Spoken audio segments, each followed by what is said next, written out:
보겠습니다. 오늘은 사도행전 18장 1절에서 17절까지 말씀 같이 보겠습니다. 사도행전 18장 1절에서 17절까지 말씀 찾아서 같이 보겠습니다. 신약성경 219페이지입니다. 제가 가지고 있는 성경은 우리 한 절씩 교독해서 하나님 말씀 묵상하는 마음으로 받들어 읽겠습니다. 그 후에 바울이 아덴을 떠나 고린도에 이르러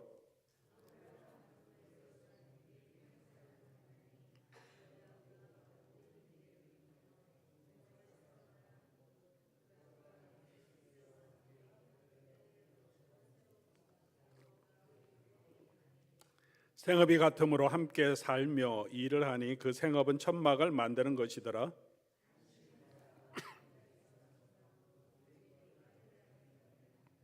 실라와 디모데가 마게도냐로부터 내려오매 바울이 하나님의 말씀에 붙잡혀 유대인들에게 예수는 그리스도라 밝히 증언하니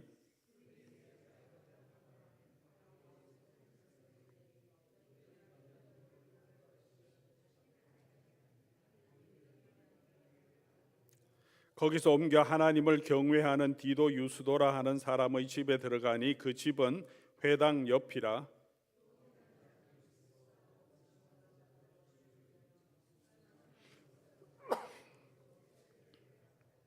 밤에 주께서 환상 가운데 바울에게 말씀하시되 두려워하지 말며 침묵하지 말고 말하라.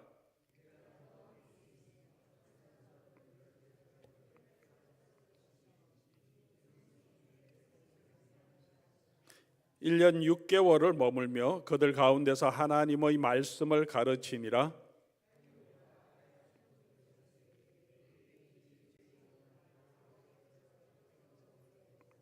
말하되 이 사람이 율법을 어기면서 하나님을 경외하라고 사람을 권한다 하거늘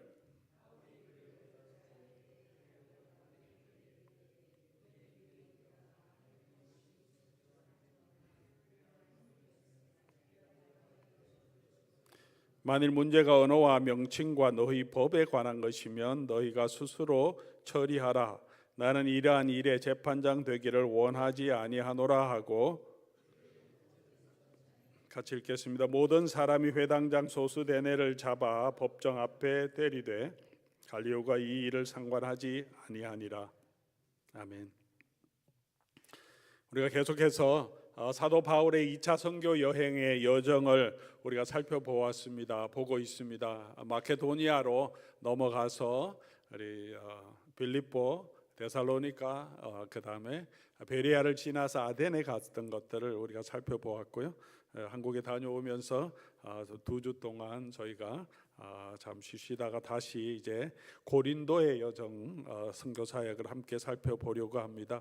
우리 자료와 함께 당시의 상황들도 살펴보면서 이 사도행전이 우리에게 주시는 메시지들 살펴보며 오늘도 하나님께서 저와 여러분에게 우리 교회에 주시는 메시지를 우리 함께 살펴보려고 합니다. 고린도는 어떤 도시일까요? 고린도는 어디에 있는지 여러분 아시는지 모르겠습니다. 이게 이 지도인데 어디 위치인지 아시겠어요? 터키 일부분하고 지금 그리스 있는 일부분이죠. 가운데 있는 것이 에게해라고 하는데 고대 그리스 국가들 중에서 이거는 고대 그리스 로마 시대 전에 고대 그리스 시대의 도시 국가라고 그러죠. 거기에 아테네가 여기에 있고 그리고 우리가 유명한 스파르타가 있죠. 스파르타는 남쪽 지방에 있습니다. 그리고 고린트라고 하는 고린도는 이 지역에 있습니다. 로마 시대 지금 정확하게 잘 보이지는 않지만 현재 지도인데요. 제가 구글 맵을 가지고 디렉션을 찾아봤습니다.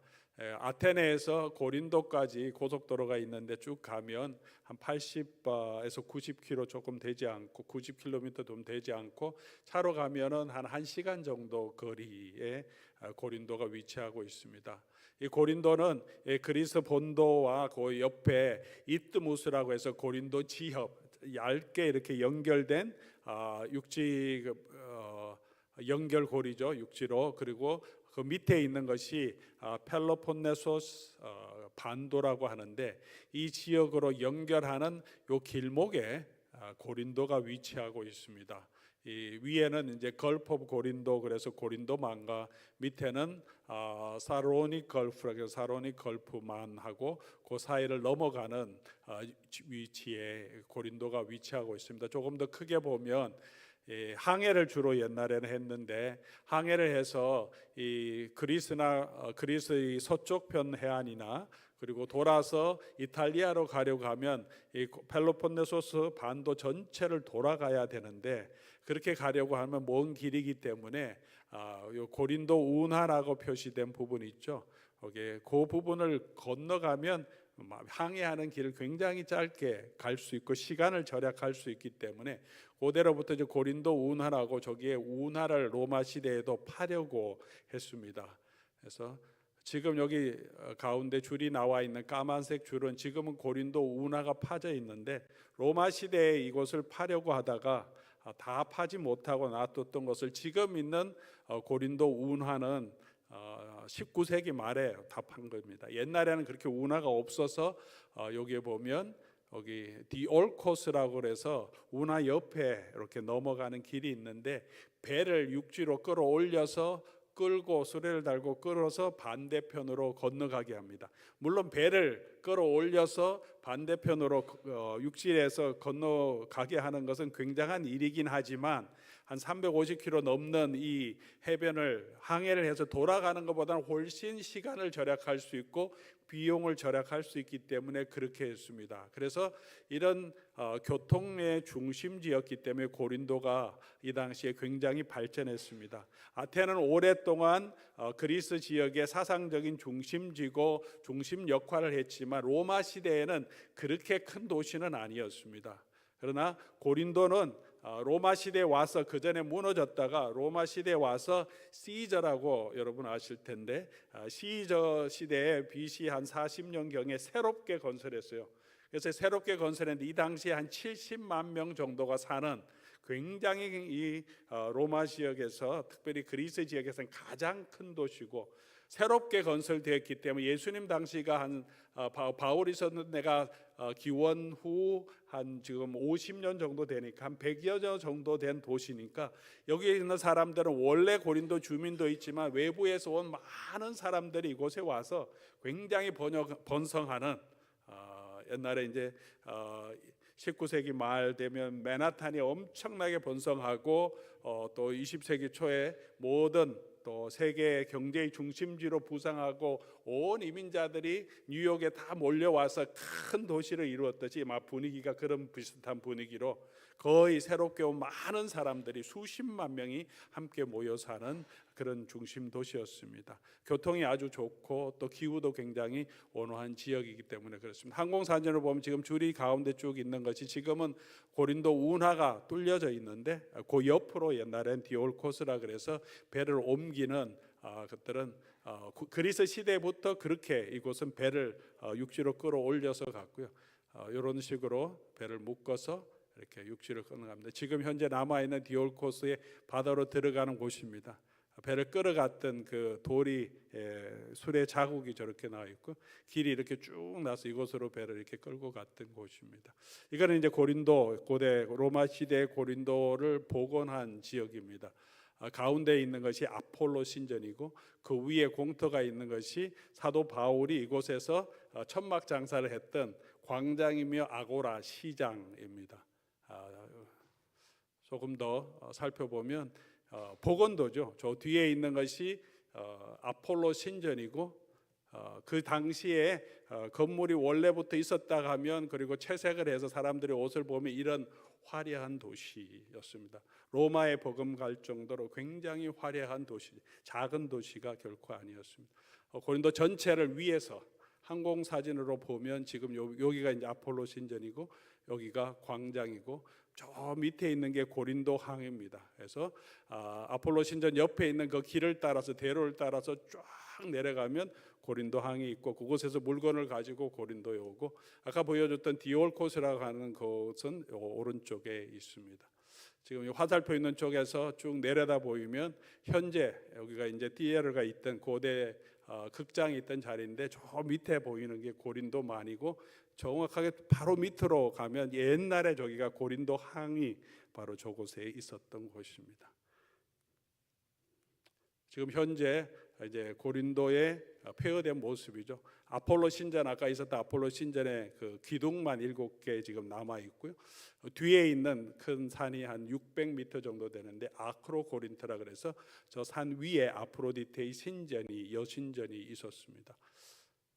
이게 아폴로 신전 앞에서 제가 찍은 사진이고, 이것은 고린도의 가장 중심거리, 요즘으로 말하면 메인 스트리트라고 할 수 있겠죠. 이곳에서부터 시작해서 이 도로가 쫙 내려가서 고린도 항구까지 쫙 뻗어 있는 가장 큰 메인 스트리트입니다. 이 주변에 많은 장사들이 있고 큰 건물들이 있고 맨 끝에 이 길로 타가서 맨 끝에 올라가면 광장이 있죠. 아까 보였던 광장이 있는 도시였습니다. 이게 메인 스트리트이고 저 뒤에 아크로폴리스가 보이고요.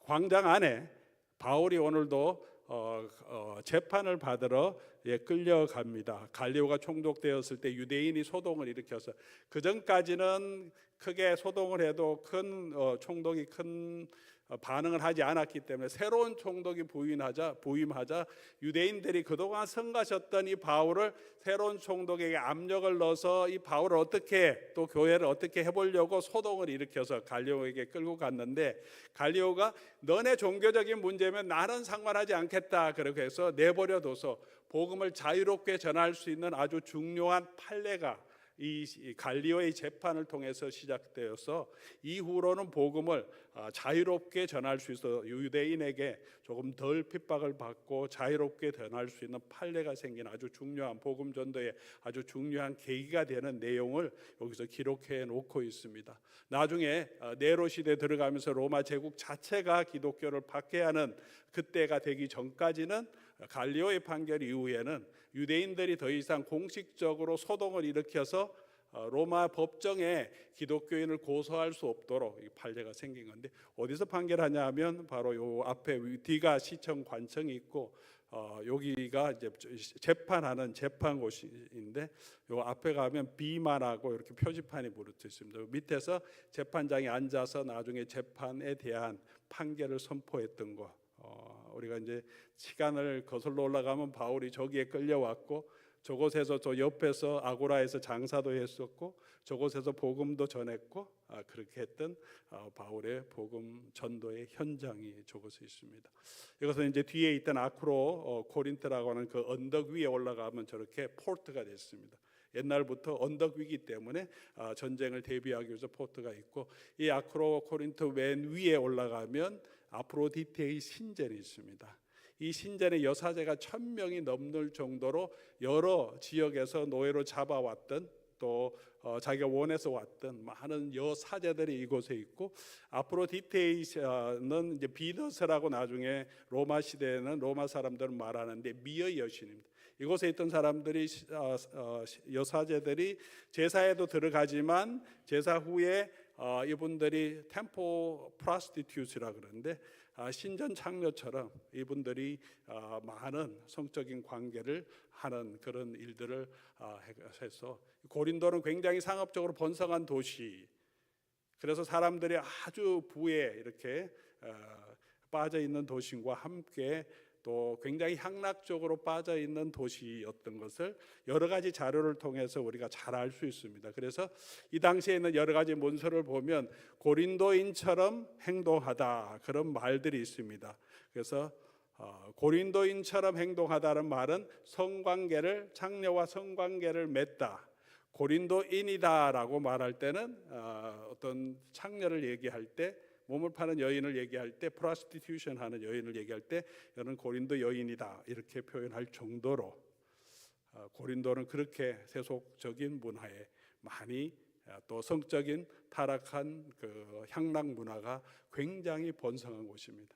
그럴 수밖에 없는 것이 이곳에서는 전통적인 사회가 많이 무너지고 새롭게 번성된 도시인데, 새롭게 번성된 도시이면서 상업 도시이고 수많은 또 상인들이 이곳에 많이 와서 무역을 하고 교류를 하기 때문에 그 사람들이 뭐 집을 떠나서 이곳에 왔을 때 이 큰 도시에서 자기의 외로움을 달래고 즐거움을 찾기 위해서는 당연히 그런 프로스티튜션 하는 여자들 찾고 즐기고 또 음란한 생활을 할 수 밖에 없는 그런 상황이 되었죠. 그게 고린도의 전체적인 문화였습니다. 고린도를 한마디로 하면 부유함을 추구하는 곳, 자기가 굉장히 이 지역에서 가장 큰 도시니까 교만한 마음들이 많이 있었고 사람들이 또 부도덕한 그런 생활을 하는 그런 세상 번영의 아주 중심적인 도시였던 것을 알 수 있습니다.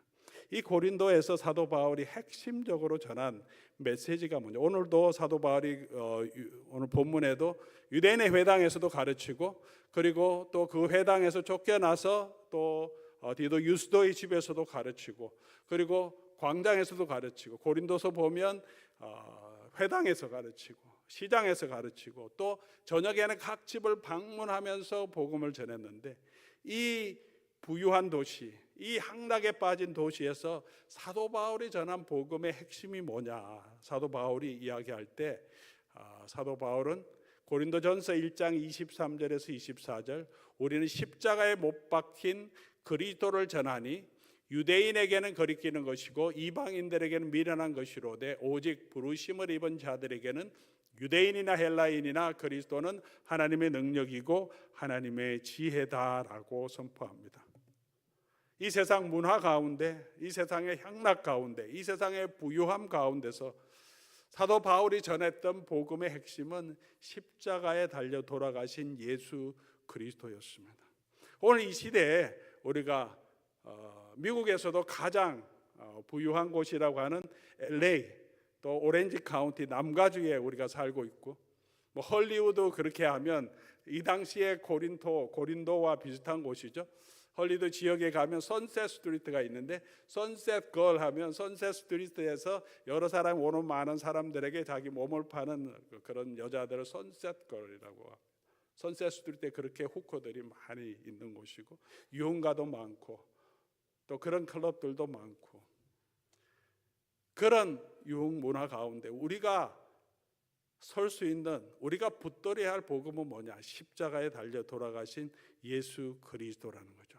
유대인들에게는 거치는 것이고 헬라인에게는 우스운 이야기라고 할지라도 사도 바울은 오직 이 예수 그리스도의 십자가 외에는 아무것도 알지 않기를 원하고 또 그 복음만 전했다라고 고린도 성도들에게 말하고 있습니다. 사도 바울이 그렇게 했다는 거죠. 오늘 이 시대를 우리가 이겨갈 수 있는 능력이 뭐냐? 오늘 우리 찬송 가운데도 예수 그리스도의 십자가에 대한 찬송을 많이 했는데, 예수 그리스도의 십자가의 복음밖에 없다는 사실을 우리가 다시 한번 기억하면 좋겠습니다. 오늘도 우리가 이 시대에 정말 우리가 믿음으로 살아가는 가장 중요한 우리 믿음의 근거는 우리를 위하여 십자가에 돌아가신 예수 그리스도의 십자가의 복음이고, 우리가 붙들어야 할 것은 이 십자가의 복음밖에 없음을, 또 이것이 이 세상을 이기는 세상의 하나님의 지혜고 하나님의 능력이라고 사도 바울은 말합니다. 그렇게 십자가의 복음의 능력을 붙들고 우리가 걸어가면 좋겠습니다. 고린도전서 2장 3절 보면 2장 2절에 십자가의 복음만 얘기하는데 사도 바울이 이렇게 개인적인 소회를 바로 연결해서 말합니다. 십자가의 복음을 전가할 때 사도 바울이 뭐 능력에 충만해갖고 담대하게 막 십자가의 복음을 전한 것이 아니라, 사도 바울은 그의 마음속에는 개인적으로는 굉장히 약하고 두려워하고 심히 떠는 마음으로 이곳에 있었다라고 자기의 마음을 솔직하게 고린도전서에 표현합니다. 사도 바울이 이곳에 갔다가 다시 돌아와서 에베소에 있을 때 고린도 교회에 문제가 있어서 고린도 전서를 기록했으니까 사도 바울 이곳에 간지 적어도 한 3년 4년 정도 된 후에 고린도 전서를 기록했는데, 그가 처음에 고린도에 갔을 때 십자가의 복음만 붙들고 그렇게 전했다고 하는 사도 바울의 모습은, 그러나 그 개인적으로는 이 엄청난 도시 예루살렘에만 살다가 이런 화려한 도시에 사도 바울이 있었던 길리기아보다도 훨씬 화려한 도시고, 이런 퇴폐적인 문화에 빠져 있고 사람들이 자기 잘난 맛에 살고 돈밖에 모르는 이런 상업적인 도시 가운데서, 그리고 유대인의 핍박을 받고 있는 그런 가운데서 이 십자가의 복음을 들고 온 이 사도 바울이 그들 앞에서 굉장히 약하고 두려워하고 심히 떨었다라고 말합니다. 우리가 복음을 전할 때도 그런 마음이 들 때가 많습니다. 이런 세상의 문화 앞에서 우리가 가지고 있는 이 십자가의 복음이 무슨 능력이 있겠는가? 때로는 그 이야기를, 복음을 전도하면서도 떨리는 마음으로, 우리도 떨리는 마음으로 복음을 전하지만 그 복음이, 그 십자가의 복음이 능력이 있음을 사도 바울은 확신합니다. 그런 떨리는 마음이 있을 때, 두려워한 마음이 있었기 때문에 오늘 본문에 보면 9절 말씀 우리 같이 보면, 밤에 주께서 환상 가운데 바울에게 말씀하시되 두려워하지 말며 침묵하지 말고 말하라. 사도행전은 이 맥락을 크게 설명하지 않습니다. 그냥 쭉 설명하면서 복음도 전하고 밤에 예수님이 다시 주께서 나타나셨다 이렇게 얘기하지만, 사도 바울의 자기가 직접 친필로 쓴 편지를 보면 바울의 마음은 굉장히 두려워했다는 거죠. 떨리는 마음도 있었고 쉽지 않은 사역을 했습니다. 돈도 많이 없었어요.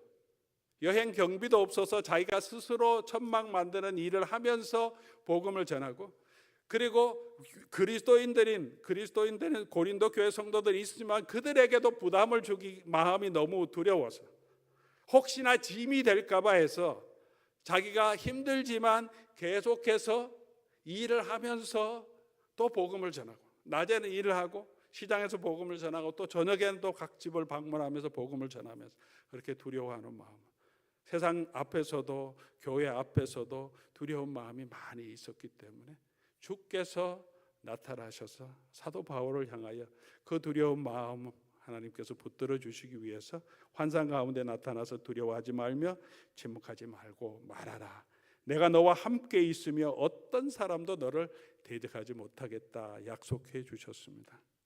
약속하신 대로 사도 바울은 어디로 가든지, 때로는 빌립보 감옥에 갇혀 있을 때라도, 또는 고린도에서 이 세상 문화 앞에서, 또 힘든 성도들 앞에서 두려운 마음이 있을 때 하나님은 언제나 바울과 함께 하시며 그에게 나타나셔서 내가 너와 함께 하니까 두려워하지 말라고 말씀해 주십니다. 이 말씀은 구약 성경부터 또 신약 성경에 이르기까지 하나님께서 언제나 하나님의 부르신 백성에게 약속해 주신 하나님의 약속입니다.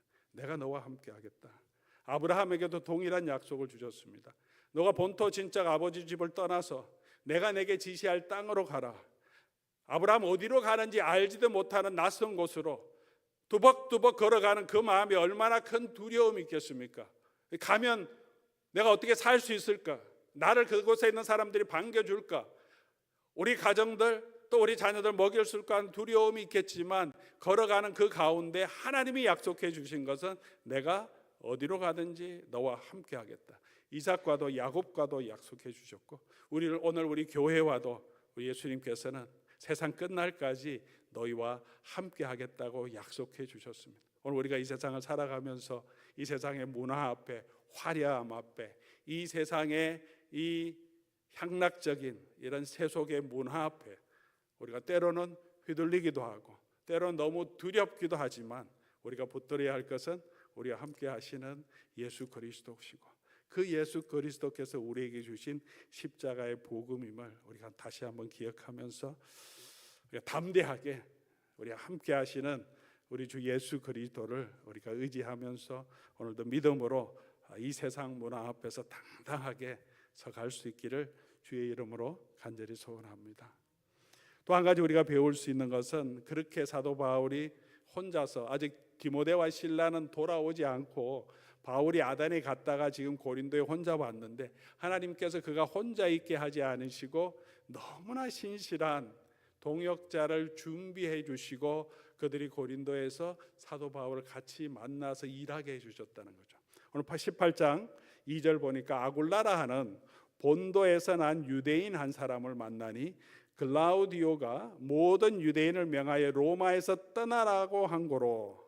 글라우디오 때에 유대 그 로마 역사에도 기록되어 있는데, 로마 지역의 크레투스라고 하는 그런 사람으로 인하여서 소동이 일어나서 유대인 중에서 크레스투스라고 하는 사람 때문에 소동이 일어나서 로마 황제가 이 사람들은 유대인들은 다 떠나라 그렇게 해서 추방한 적이 있습니다. 크레스투스가 누구냐라는 데 대해서 역사학자들이 많은 해석이 있습니다.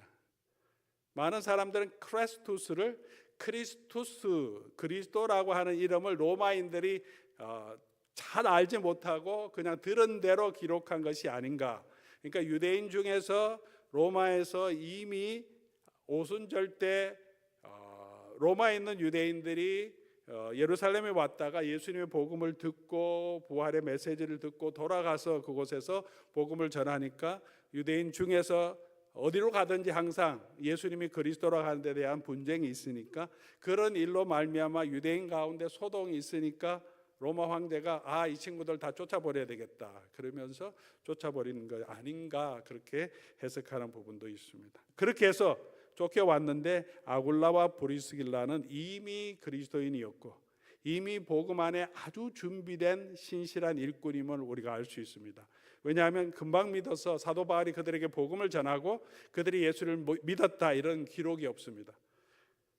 로마에서 떠나라고 한 거로 아내 브리스길라와 함께 이탈리아에서 와서 그곳에 새로 와 있는데 바울이 그들에게 감해 생업이 같으므로 함께 살면서 일을 하고, 바울이 떠날 때 또 같이 가고, 우리가 다음 시간에 살펴보겠지만 에베소에 가서 아볼로라고 하는 사람을 브리스길라와 아굴라가 붙들어서 요한의 세례밖에 모르는 아볼로에게 복음을 풀어서 설명하는 이유까지 나옵니다. 이미 브리스길라와 아굴라는 예수 그리스도의 복음을 듣고 믿고 잘 준비된 신실한 일꾼임을 알 수 있습니다.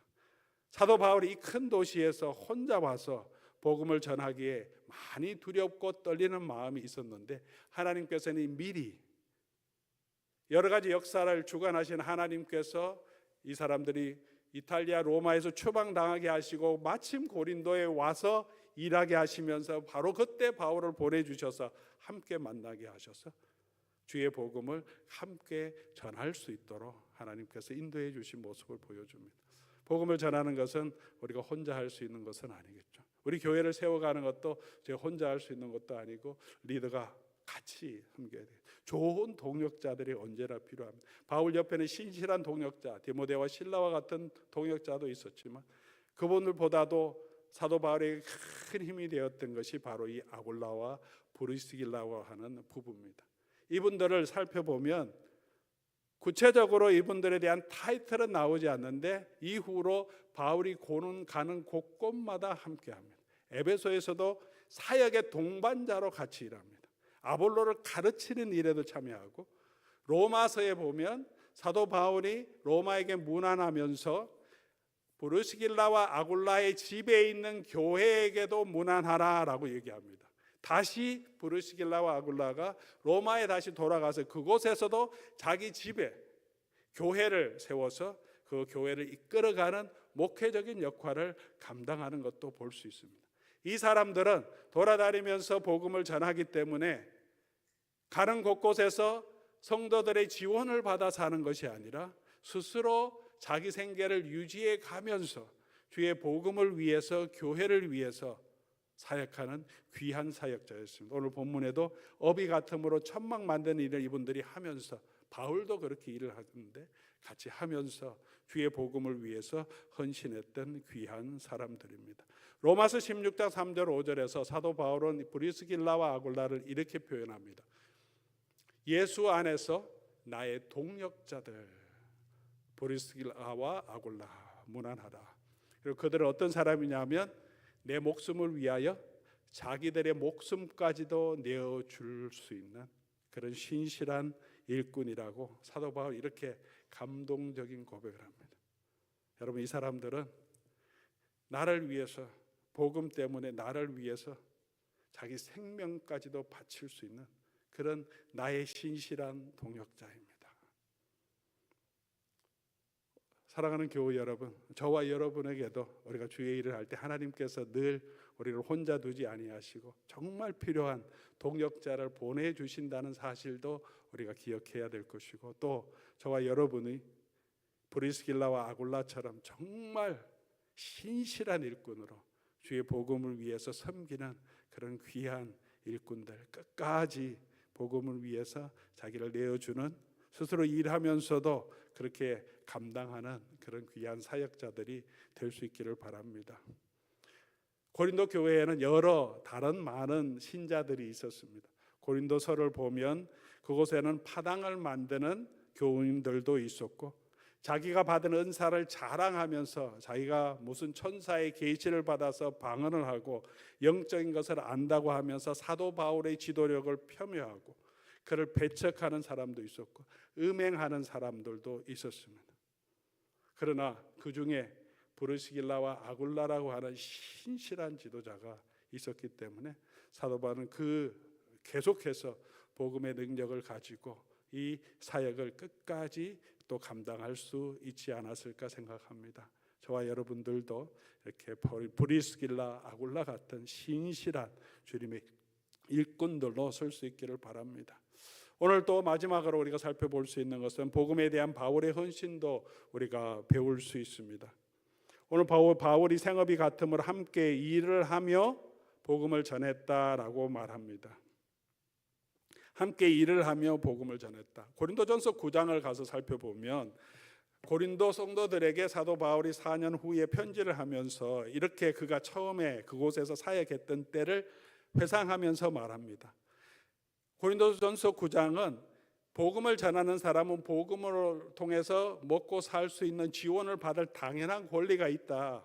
곡식 추수하는 소에게 멍에를 씌우지 않고 마음대로 먹게 하듯이 복음을 전하는 사람 복음으로 살겠다고 하는 것은 예수님께서 명령하신 거다. 다른 사도들은 다 그렇게 한다. 그러나 나는 그렇게 하지 않기로 했다. 너희 가운데 있을 때 그렇게 말합니다. 다른 이들도 너희에게 이런 권리를 가졌거늘 다른 사도들도 하물며 우리일까 보냐. 이 교회를 세웠던 우리일까 보냐. 당연히 그 일을 통해서 성도들에게 생활비를 지원받을 수 있지만 우리가 이 권리를 쓰지 아니하고 범사에 참은 것은, 참고 어떻게 했냐면 자기 스스로 일하면서 생계를 유지했던 것은 복음에 아무런 지장이 없게 하려고, 혹시라도 성도들이 시험에 들까 하고 그들에게 부담을 주지 않기 위해서 사도 바울이 그렇게 했다고 합니다. 고린도후서 11장 9절에도 내가 너희와 함께 있을 때 비용이 부족하였으되, 힘들었어요 경제적으로. 그러나 누를 끼치지 아니하려고 마게도냐에게 온 성도들이 나의 부족한 것을 보충해 줬어요. 사도 바울이 이 사역에 마케도니아인 성도들이 헌금을 해서 보내줬는데 넉넉하진 않았지만 그것을 가지고 살면서 너희에게는 패치지 않으려고 조심하고 또 조심했다. 그렇게 말합니다. 왜 그렇게 했냐 하면 고린도전서 9장 22절에 약한 자들에게 내가 약한 자가 된 것은 약한 자들을 얻고자 함이고 내가 여러 사람에게 여러 모습이 된 것은 아무쪼록 몇 사람을 구원하고자 함이라. 성도들에게 부담을 주지 않고 당연한 권리이지만 그것을 요구하지 않고 오히려 스스로 수고스럽지만 일을 하면서 섬김으로, 사도 바울의 마음에 있었던 것은 어떻게 해든지 한 사람이라도 더 구원을 얻도록, 혹시나 실족하는 사람이 없도록, 자기 삶으로 인하여 오해받는 사람이 없고 복음의 지장이 되지 않기 위해서 기꺼이 스스로의 권리도 절제하면서 더 수고하는 삶을 살았던 모습을 우리에게 보여줍니다. 예수 그리스도의 복음을 가진 사람의 모습이 아니겠습니까? 오늘 저와 여러분들은 우리는 어떤 삶을 살고 있습니까?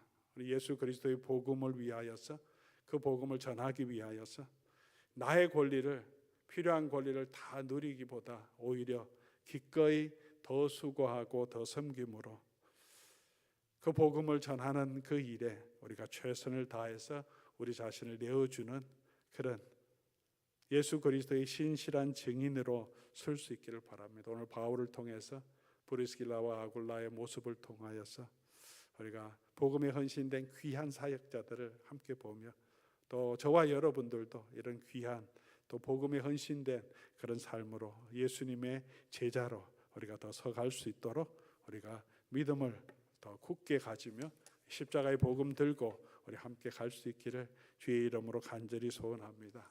저와 여러분을 통해서 그렇게 복음이 전해지고 이 교회가 굳건하게 서갈 줄 믿습니다.